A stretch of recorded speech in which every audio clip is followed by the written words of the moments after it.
লাউ পাতা বাটা খেতে এতটাই টেস্টি লাগে। তো আজকে তো লাউ পাতা বাটা করলাম। তো কি করে করেছি পুরো ভিডিওর সাথে থাকুন, আশা করছি আজকের ভিডিওটা ভালো লাগবে।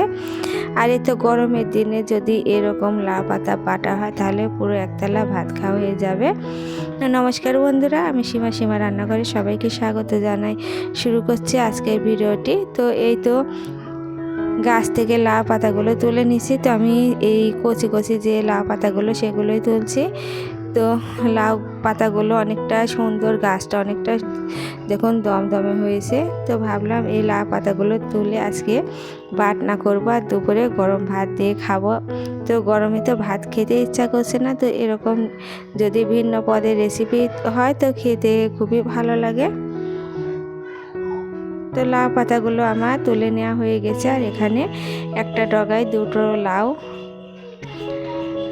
আর এই তো এবারে লাউ পাতাগুলোকে আমি বেছে নেব। তো লাউ পাতাগুলোকে নিয়ে এসে একটু জল ছিটিয়ে রেখে দিয়েছি, না হলে একবারে নাতাই যাবে। আর এভাবে ঝেড়ে ঝেড়ে পাতাগুলোকে এভাবে পরিষ্কার করে নিয়ে বেছে নিচ্ছি। এভাবে ঝেড়ে পরিষ্কার করে নিতে হয়, না হলে পাতার মধ্যে অনেকটা পোকা থাকে। তো এই দেখুন এভাবে ঝেড়ে পরিষ্কার করে আমি লাউ পাতাগুলোকে ভালো করে বেছে নিচ্ছি। তো এইভাবে পরিষ্কার করা আমার মা থেকে শিখেছি। তো এইভাবে এই যে উপরকার একটা শিরা থাকে আর সামনের একটু বোটা, এগুলো এভাবে ফেলে পরিষ্কার করে নিতে হয়। তো একে একে সব লাউ পাতাগুলোকে আমি বেছে নিয়েছি। তো এবারে আমি লাউ পাতাগুলোকে ধুয়ে নেব। আর এই দেখুন এক ঝাঁকা হয়েছে পুরো।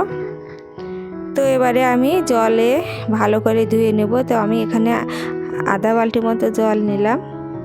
তো যত জলে আমি এই পাতাগুলোকে ধুবো ভালো করে, এর মধ্যে থেকে যে পোকা আছে, যে ধুলো আছে, সেগুলো খুব সুন্দরভাবে পরিষ্কার হয়ে যাবে। আর এভাবে হাত দিয়ে দিয়ে আমি সব পাতাগুলোকে ভালো করে পরিষ্কার করে ধুয়ে নিচ্ছি।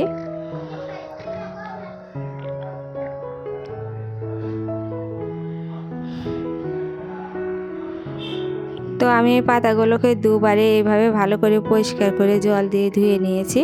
তো এইভাবে জল দিয়ে ভালো করে পরিষ্কার করে পাতাগুলোকে ধুয়ে নিতে হবে, না হলে পাতার মধ্যে অনেক ধুলো পোকামাকড় এগুলো থাকে। তো দেখে দেখে এইভাবে লাউ পাতাগুলোকে আমি পরিষ্কার করে নিই। তো যে কোনো শাক পাতা একটু ভালো করে দেখে শুনে এভাবে বেছে নিতে হয়, না হলে কোনো পাতাতে হয়তো পোকা থাকতে পারে। তো পাতাগুলো এই তো ধোয়া হয়ে গেছে, এবারে কেটে নেব। তো আমি মোটা মোটা করে লাউ পাতাগুলোকে কেটে নিচ্ছি। তো খুব একটা চিকন করে কাটার দরকার নেই, তো একটু মোটা করে কেটে নিলেই হবে।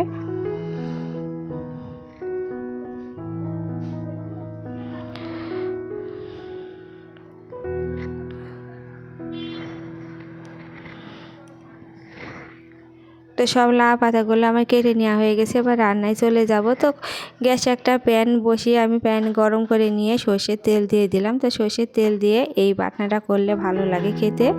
তো এবারে কতকগুলো কাঁচামরিচ দিয়ে দিলাম। তো কাঁচামরিচগুলো আগে দিলে এর টেস্টটা অনেকটা ভালো আসে, আর পরে দিলে ঝালটা অনেকটাই ছ্যানছ্যানে হয়ে যায়।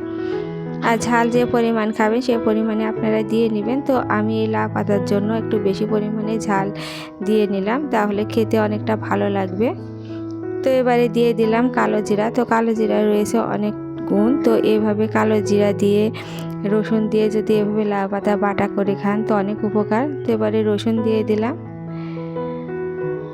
তো কালো জিরা, রসুন আর কাঁচামরিচ এগুলো দিয়ে আমি কিছুক্ষণ লাল করে ভেজে নেব। তো সর্ষের তেল দিয়ে এই রেসিপিটা করা লাগে। তো যতক্ষণ না এই রসুনগুলো লাল হয়ে যাবে ততক্ষণ এইভাবে নেড়ে নেড়ে আমি ভেজে নেব। তো এবারে আমি 2-3টা শুকনো মরিচ দিয়ে দেব। তো শুকনো মরিচের টেস্টটা অনেকটা সুন্দর। তো শুকনো মরিচ দিয়ে আমি কিছুক্ষণ এভাবে নেড়ে চেড়ে ভেজে নেব। তো বন্ধুরা, যারা এতক্ষণ আমার ভিডিওটা দেখছেন, প্লিজ ভালো লাগলে একটা লাইক করে দেবেন এবং সাবস্ক্রাইব করে আমার চ্যানেলের পাশেই থাকবেন। আর এবারে আমি কেটে রাখা লাউ পাতাগুলোকে দিয়ে দিলাম।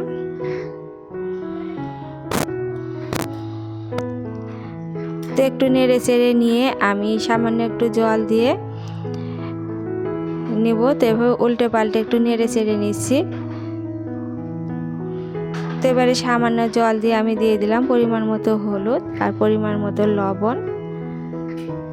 তো সব উপকরণ দিয়ে একটু নেড়ে চেড়ে নিয়েছি আর একটু সামান্য জল দিয়েছি যাতে এই লাউ পাতাগুলো ভালোভাবে মিশে সিদ্ধ হয়।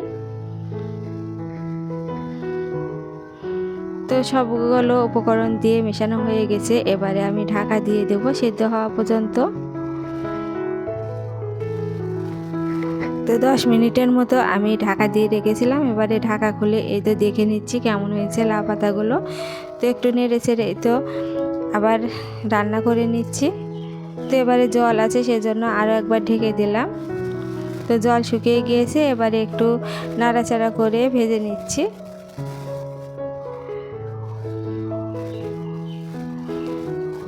তো এই তো একটু সামান্য নাড়াচাড়া করে ভেজে নিচ্ছি।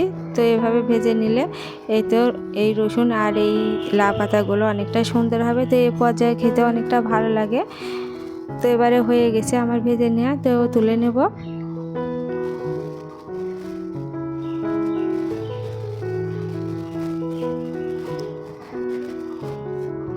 তো এই তো পাটাতে এই পাতাগুলোকে বেটে নেব। তো এই যে মরিচ, শুকনো মরিচ, কাঁচা মরিচ এই দিয়ে বাটনা করলে টেস্টটা ভালো আসে, সেজন্য একটু বাটনা করে নিলাম। তো আমার আজকের এই লাউ পাতা বাটনাটা কেমন লাগছে কমেন্টে জানাবেন। আর আমার চ্যানেলটিকে সাবস্ক্রাইব করে পাশে বেল বাটনটা অন করে দেবেন, যখনই কোনো নতুন ভিডিও ছাড়বো সবার আগে দেখতে পাবেন। আর ঝালের জন্য একটু শুকনো মরিচ আর কাঁচা মরিচ একটু বেশি দিলে খেতে অনেকটা টেস্ট লাগবে। তো আমি সবগুলো এভাবে বেটে নিচ্ছি।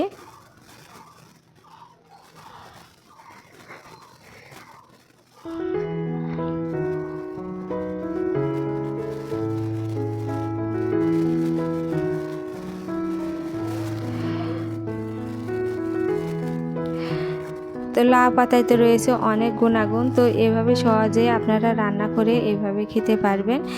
আর কেমন লাগছে কমেন্টে জানাবেন আমার আজকের এই লাউ পাতার বাটনা।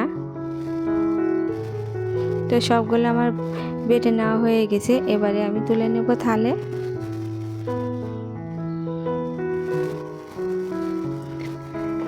তো এই ছিল আমার আজকের এই রেসিপিটা। তো এরকম নিত্য নতুন রেসিপি পেতে অবশ্যই আমার চ্যানেলের সাথেই থাকবেন, আমাকে সাপোর্ট করবেন এবং আমার নিত্য নতুন ভিডিওগুলো প্লিজ একবার দেখবেন। সে পর্যন্ত সবাই ভালো থাকবেন, সুস্থ থাকবেন। নমস্কার।